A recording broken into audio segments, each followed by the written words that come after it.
Palem road వినుకొండలో ఉన్నటువంటి Venkataramana traders అనేటువంటి rice mill, తర్వాత మనం ఇప్పుడు ఇక్కడ ఉన్నటువంటి తిరుమల రైస్ ఇండస్ట్రీస్ వినుకొండ, ఈ రెండు మిల్స్లో కూడా ఇన్స్పెక్షన్ చేయడం జరిగింది. పీడిఎస్కి సంబంధించినటువంటి రైస్ మిల్స్లో ఏమన్నా ఉన్నాయా, రీసైక్లింగ్ జరుగుతుందా అనేటువంటి విషయం అయ్యి తహసీల్దారు, నేను, తర్వాత సివిల్ సప్లైస్ డిటి ఇన్స్పెక్షన్ చేయడం జరిగిందండి. ఇన్స్పెక్షన్ చేసి తిరుమల రైస్ ఇండస్ట్రీస్, తర్వాత వెంకటరమణ రైస్ మిల్స్ ఏదైతే ఉన్నాయో ఈ రెండింటిలోనూ కూడా శాంపిల్స్ కలెక్ట్ చేశాము. కలెక్షన్ చేసినటువంటి శాంపిల్స్లో పీడిఎస్ కెర్నల్స్ ఉన్నాయా లేదా అని టెస్టింగ్కి డిఎం ఆఫీస్కి పంపిస్తాము. ఆ టెస్ట్ వచ్చిన తర్వాత టెస్ట్కి అనుగుణంగా వీటి మీద పాజిటివ్ వస్తే కనుక వీటి మీద మనం కేసు అది నమోదు చేయడం జరుగుతుందండి. ప్రస్తుతానికైతే మనం ఈ మిల్లు ఆ మిల్లులో కూడా ఎంత స్టాక్ ఉందనేది నోట్ చేసుకుని వీళ్ళ మిల్స్కి సంబంధించినటువంటి ఏ రిజిస్టరో, బి రిజిస్టరో, తర్వాత 3 నెలల నుంచి ఉన్నటువంటి ఎంత కరెంటు బిల్ అయింది, వివరాలన్నీ కూడా కలెక్ట్ చేయడం జరిగింది.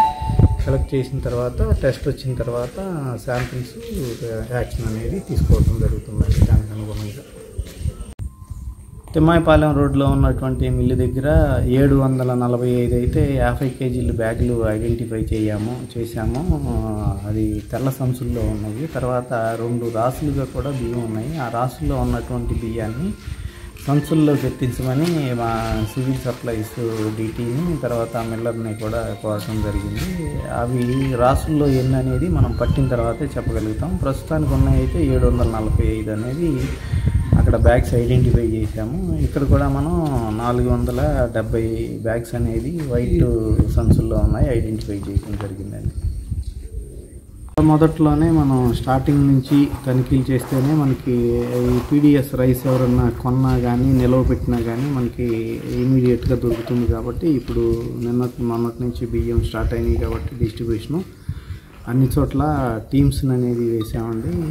కలెక్టర్ గారి ఇన్స్ట్రక్షన్స్ ప్రకారం మండల స్థాయి, డివిజన్ స్థాయి, జిల్లా స్థాయిలో టీములను వేయమని చెప్పి కలెక్టర్ గారు ఇన్స్ట్రక్షన్స్ ఇచ్చారు. కలెక్టర్ గారి ఆదేశాల ప్రకారం టీములను వేసామండి. అన్ని చోట్ల కూడా వెరిఫికేషన్ చేస్తాం.